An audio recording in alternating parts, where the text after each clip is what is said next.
Assalamualaikum warahmatullahi wabarakatuh. Halo pemirsa di rumah maupun di studio, sahabat Hashim Muda khususnya ya. Apa kabar hari ini? Saya harap sahabat Hashim Muda masih semangat menjalani puasa di bulan Ramadan yang penuh berkah. Ya, walaupun berbeda dari Ramadan-Ramadan sebelumnya karena masih terbilang pandemi, dan diberi semangat selalu untuk menjalankan aktivitas di bulan yang suci ini. Baik, kembali lagi bersama saya Feni Yuniati di program Nahnu TV dengan tema yang sangat menarik dan edukatif tentunya. Nah, di hadapan kita ini telah hadir salah satu tokoh pendakwah ya yang menggunakan media perwayangan. Ya. Siapa lagi kalau bukan Cak Coy? Iya, alhamdulillah sehat Mbak Feni. Alhamdulillah. Cak Coy sendiri gimana, sehat? Alhamdulillah sehat. Ini sehariannya apa ini Mbak Feni? Kuliah sama siaran-siaran gitu lah, Cak. Ini maksudnya siapa? Ini saya hostnya atau ya ini susahnya host ya? Host kayak gitu, Cak. Cak Coy sendiri kesibukan ngapain, Cak Coy? Ya di rumah sambil menunggu kelahiran anak saya. Oh, luar biasa. Insya Allah mudah-mudahan diberikan kesehatan, amin, amin. Diberikan kebahagiaan yang berlimpah. Amin, juga, amin. Semoga juga untuk menyambut kelahiran putra pertama ya, Cak Coy. Ya. Istri diberi kelancaran, terus diberi kesabaran. Amin. Deh. Nah, teman-teman Hashim Muda, Cak Coy ini merupakan salah satu tokoh NU yang berdakwah menggunakan media kesenian, wayang khususnya, dan nulis cerita sendiri yang mereferensi dari cerita-cerita wali ya, Cak? Ya, jadi begini, kalau namanya mungkin yang saya sampaikan, bahwa nama wayangnya tersebut dari seni pertunjukan ya, seni pertunjukan, itu namanya wayang ngaji. Jadi wayang ngaji itu adalah nama yang pas menurut saya. Yang terakhir setelah beberapa kali saya menggunakan media wayang-wayang kayak wayang sadat, kemudian wayang dakwah, wayang wali dan sebagainya, tapi yang paling pas menurut saya pakai wayang aji itu. Jadi wayang aji itu ada namanya, ada dua, ada wayang aji, wayang yang artinya mempunyai aji atau harga, jadi wayang itu berharga. Iya, betul. Kemudian ada wayang ngaji, wayah ngaji, bisa sampaikan itu. Waktunya kita mengaji. Jadi sambil nonton wayang, sambil pengajian, sehingga namanya di situ itu. Untuk cerita-cerita sendiri saya mengambil ceritanya dari sejarah para wali. Oh, gitu. Kemudian saya sedikit rubah cerita itu, asalkan tidak keluar dari pakem sejarahnya, yaitu masih menggunakan pakem sejarah atau sejarah urutnya itu bagaimana, asbabul urutnya. Ya, betul. Cuman di situ saya tambahi dengan yang kekinian saja, supaya tidak asing dengan apa yang ada saat ini. Misalkan dulu itu orang bilang kalau ketungkul itu kan istahola, misalkan di Arab itu anak-anak itu belajar bahasa Arab itu kalau ketungkul itu kan sibuk. Nah, ketungkul itu kan nggak tahu artinya ketungkul itu apa. Iya, benar. Kemudian dijelaskan lagi bahasanya itu lebih dimodernkan atau bahasanya lebih disimpelkan supaya mereka tidak bingung. Bahkan ada banyak sekali contoh orang nonton wayang itu malah, aduh saya nggak paham bahasanya. Ya kan? Mungkin pengalaman itu akan sering sekali terjadi ketika orang itu nonton wayang dan yang pertama kali mungkin. Tapi kalau lama-kelamaan juga akan paham sendiri. Karena di dunia ini tidak ada yang susah, tidak ada yang mudah. Yang susah itu kalau kita nggak bisa, yang mudah atau yang gampang itu kalau kita bisa. Udah itu aja. Ini terbilang sangat keren dan menarik sekali ya, Cak. Ya itu kan dari orang-orang yang bilang saya sendiri ya. Karena pada dasarnya kan masyarakat Indonesia itu lebih dulu mengenal seni perwayangan, sehingga pewayangan ya, sehingga lebih mudah dikenalkan kembali gitu kan, Kak? Ya, jadi begini, itu masih ada unsurnya. Jadi urut-urutannya itu ada dari orang dulu supaya bekas atau tilas itu tidak sampai hilang. Iya, betul. Makanya harus dijaga terus. Muri-uri.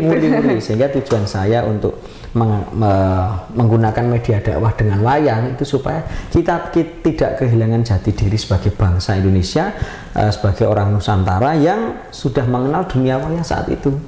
Jangan sampai kita hanya sekarang mengenal dunia-dunia lain Maksudnya dunia ini bukan masalah hantu. Karena tadi kita habis rupiah. Nah, dunia lain itu dunia luar, sehingga kita sendiri tidak melupakan dengan apa yang sebenarnya sudah kita miliki. Karena kalau kita hanya memikirkan dunia luar tanpa memikirkannya apa yang sudah kita miliki, yang kita miliki itu sakit hati. Betul. Contoh, kita sudah mempunyai pacar, tapi malah kita memikirkan pacar orang lain. Pacar kita sakit hati, Cak.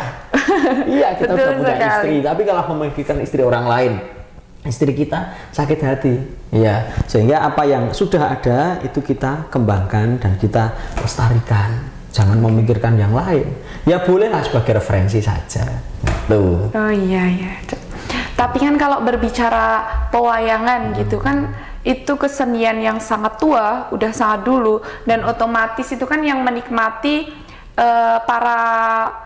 bukan para sih, cenderung masyarakat usia lanjut, Cak. Lalu bagaimana dengan generasi milenial saat ini, Cak? Ya kalau generasi sekarang itu, kita kan istilah orang Jawa tobat dengan keadaan sekarang, yaitu mereka lebih suka kepada hal-hal yang milenial kekinian. Mendengarkan gamelan saja malah nggak tahu, ada yang belum pernah. Iya. Megang wayang saja ada yang belum pernah juga. Melihatnya juga tidak pernah. Nah, untuk istilahnya menunjukkan kepada mereka, saya lebih suka wayang-wayangan di sekolahan, di pondok atau di lembaga-lembaga yang itu usianya anak-anak muda. Karena kalau yang kita tunjukkan kepada orang-orang tua sudah nggak asing kepada orang tua. Iya, betul. Bahkan kan jenengan bilang mesti, oh ini adalah tontonan orang zaman dulu. Iya, betul. Ini adalah tontonan jadul. Kalau kita tidak melestarikannya itu, tidak memberikan informasi itu kepada anak-anak, maka dia selamanya nggak akan tahu. Karena apa? Kurang menarik dibanding kita nonton aye itu berarti memperkenalkan wayang sejak dini gitu. Jadi kalau anak-anak itu diajak ke tempat-tempat yang museum wayang dan sebagainya, itu nanti akan tahu. Nah, itu kan kadang-kadang jarang ya kita berkunjung ke situ. Nah, akhirnya saya yang berkunjung pada teman-teman bersama dengan teman-teman seniman itu masuk ke pondok-pondok, masuk ke sekolah-sekolahan untuk memperkenalkan wayang itu kepada anak-anak atau generasi muda. Kalau tidak seperti itu, kita akan kehilangan Jawa ilang Jawane. Orang Jawa tidak tahu sejatinya dirinya itu siapa sih, orang yang sangat luar biasa sebenarnya. Oke, lalu ada nggak sih, Cak, karakteristik sendiri gitu yang membedakan dari wayang-wayang yang lain gitu loh, khusus wayang yang diperkenalkan sama Cak Coy? Kalau wayang ngaji itu saya sengaja untuk kepada masyarakat umum saya suguhkan wayang-wayang yang itu wayangnya wali. Artinya tokoh-tokoh wali, Sunan Kalijogo, Sunan Bonang, Sunan Kudus, Sunan Gunung Jati, Sunan Derajat, Sunan Ampel dan sebagainya. Supaya apa? Masyarakat umum itu tidak terlalu ketinggalan jauh dengan cerita-cerita wayang para wali atau cerita-cerita wali. Tapi kalau untuk anak-anak di sekolahan, di pondok, pesantren, TPA, madrasah diniyah, itu saya suguhkan wayang-wayang yang wayang purwo. Lakon-lakon yang sudah ada, yang pernah digubah oleh para wali. Wayang itu kan dulu bentuknya nggak seperti itu, Mbak. Kalau sejarahnya ya, wayang itu seperti halnya manusia ini wajahnya. Cuman karena para wali, orang-orang yang alim tetapi juga bijak menyikapi bagaimana dakwah itu tetap bisa berlanjut, makanya menggunakan media wayang yang digubah, tangannya dipanjangkan, hidungnya dipanjangkan, matanya tinggal satu.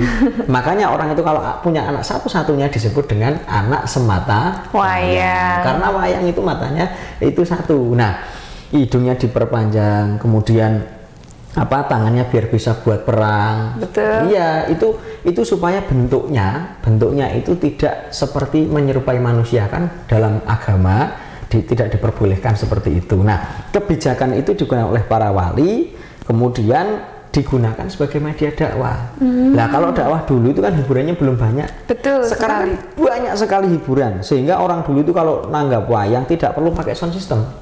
Nah, karena belum ada juga. Iya, betul.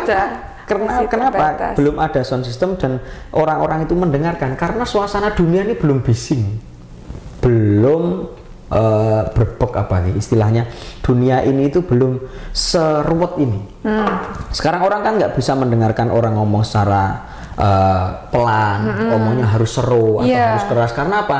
Ada mesin, ya, mesin motor, helikopter, ada pesawat dan sebagainya. Itu yang membuat sekarang orang itu harus bertahan dengan menggunakan alat bantu, yaitu mikrofon dan sound system itu. Nah, kalau zaman dulu tidak ada, sehingga para wali itu sangat bijak untuk membuat tontonan yang digemari oleh orang. Jadi orang itu sudah mulai gemar di situ, diisilah dakwah. Bedanya orang dulu sama sekarang, yaitu kita malah terpengaruh kepada media-media lain. Kalau dulu itu media dakwahnya itu kan menggunakan wayang. Nah, sekarang dakwah itu menggunakan media, yaitu media sosial. Nah, bagaimana sekarang kita itu harus bisa masuk ke dunia situ, sehingga wayang juga bisa masuk ke dunia digital. Kalau sekarang sudah mulai hidup lagi semenjak wayang itu tidak ditayangkan di TV, kemudian wayang itu sekarang ada di YouTube, orang-orang bisa menonton wayang lebih efektif gitu ya Kak. Baik sahabat Hashi Muda, begitu kurang lebih penjelasan dari Cak Coy. Kita sambung di segmen berikutnya, tetap stay di channel Nahnu TV.